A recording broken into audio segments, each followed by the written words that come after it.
Hi dear children, अभी आपने exclamatory sentence का पार्ट 1 वीडियो जो देखा था उसमें कुछ चीज़ें ऐसी छूट गई थी जिन्हें हम कवर नहीं कर पाए थे।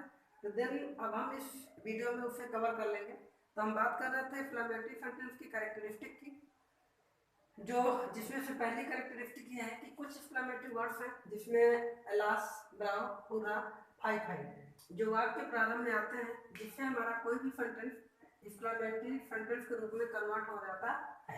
तो एलास जो वर्ड है ये हमेशा दुख को बोध कराता है। ब्राव जो वर्ड है ये प्रेज या फिर दूसरी मीनिंग है APPLAUSE, अपलाउड। आपने उसमें देखा था कि प्रेज मीन्स होती है प्रशंसा। हुर्रा आपका बोध कराता है जॉय, इट मीन्स खुशी। हाई फाई आपका बोध कराता है घृणा।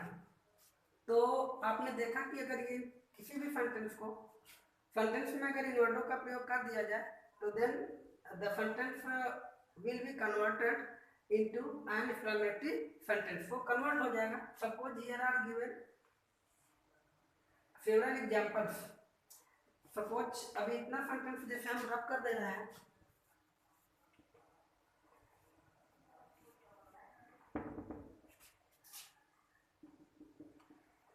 he is dead। आप देख रहे हैं कि he is dead, यहाँ पर ही एक क्या है, सब्जेक्ट।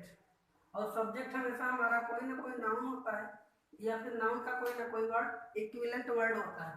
तो ही इज डेड, वो मर गया है। And here is given full stop.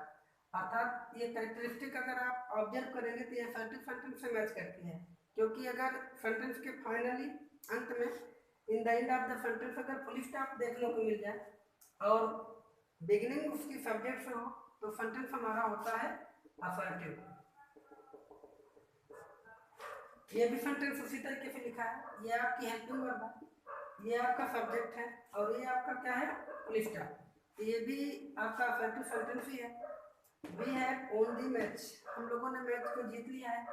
ये आपका फुल स्टॉप है, ये आपका सब्जेक्ट है, ये आपकी हेल्पिंग वर्ब है। और हेल्पिंग वर्ब या वर्ब से पहले जो प्रयुक्त वर्ड होता है वो हमेशा सब्जेक्ट ही होता है। तो ये सब्जेक्ट हुआ और ये फुल स्टॉप हुआ। तो सेंटेंस की जो कैरेक्टरिस्टिक मैच की वो किससे मैच की, असर्टिव सेंटेंस से। तो अब हम एक्सक्लेमेटरी सेंटेंस को चूंकि पढ़ रहे हैं तो अगर हम इसमें ये एक्सक्लेमेटरी वर्ड इस्तेमाल कर दें जैसे अलास, ब्राव, हुर्रा, अगर इन वर्डों के प्रयोग कर दें तो सेंटेंस कन्वर्ट हो जा रहा है किस सेंटेंस में, एक्सक्लेमेटरी सेंटेंस में। अब हम बात करते हैं इसकी सेकंड कैरेक्टरिस्टिक के विषय। तो इसकी जो दूसरी मोस्ट इंपॉर्टेंट बात थी एक्सक्लेमेटरी सेंटेंस को पहचानने के विषय में, तो कुछ स्ट्रक्चर होते हैं जो एक्सक्लेमेटरी सेंटेंस फॉलो करता है। तो ये एक स्पेसिफिक स्ट्रक्चर है जिन्हें आप ध्यान में रखिएगा तो आपको एक्सक्लेमेटरी सेंटेंस को पहचानने में किसी तरह की कोई दिक्कत नहीं होगी। कह रहा है कि some exclamatory sentence follow these structures. ये कुछ एक्सक्लेमेटरी सेंटेंस हैं जो इस तरह के स्ट्रक्चर फॉलो करते हैं।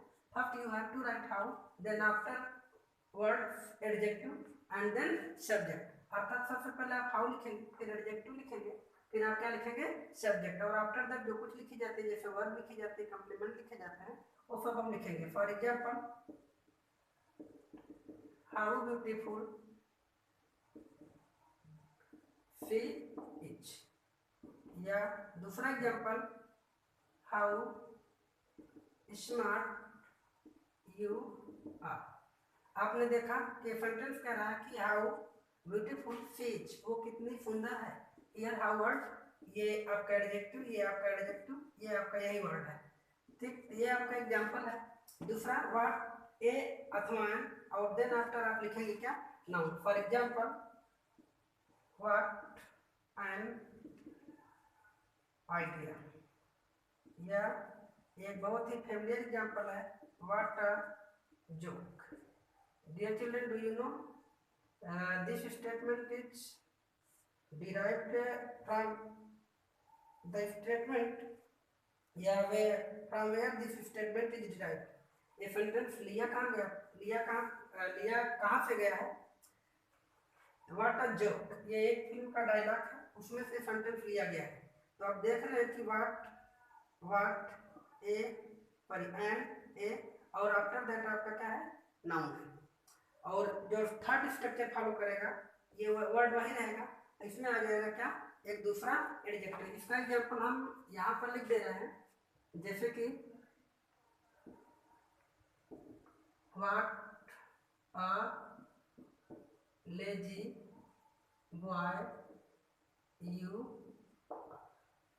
What a lazy boy you are, तुम कितने आलसी लड़के हो। व्हाट हो गया, आ हो गया, ये आपका एडजेक्टिव है, ये आपका नाउन है, और देन आफ्टर जो चीजें होती है सब्जेक्ट और वर्ब, वो चीजें लिखी जाती हैं। बच्चों वीडियो को पॉज करके इसमें आप अपने फेयर कॉपी में राइट डाउन कर लीजिएगा। और इसकी जो तीसरी बातें हैं वो ये है कि एक एक्सक्लेमेटरी सेंटेंस के अंत में in the end of the sentence, ये मार्क ऑफ एक्सक्लेमेशन इसे बोला जाता है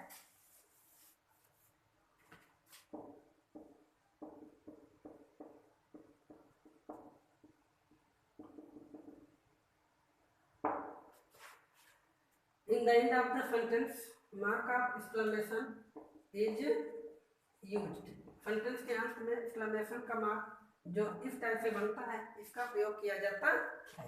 तो आप देख रहे हैं कि यहाँ पर हमने और यहाँ पर हमने एक्सक्लेमेशन मार्क का क्या किया था, यूज किया था।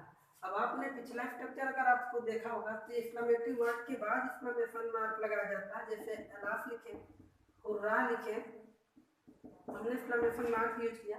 और यहाँ पर एक्सक्लेमेशन मार्क कहाँ आ रहा है, अंत में आ रहा है। एक दूसरी जो मोस्ट चीज है, आप इसी मार्क को भी इंटरजेक्शन मार्क ऑपरेटिव सेंटेंस पढ़े थे, तो जब ये सेंटेंस ऑपरेटिव में जो होता है ये मार्क तो इंटरजेक्शन का मार्क होता है, और जब आप एक्सक्लेमेटरी में यूज करते हैं इसी मार्क को एक्सक्लेमेशन का मार्क कहा जाता है।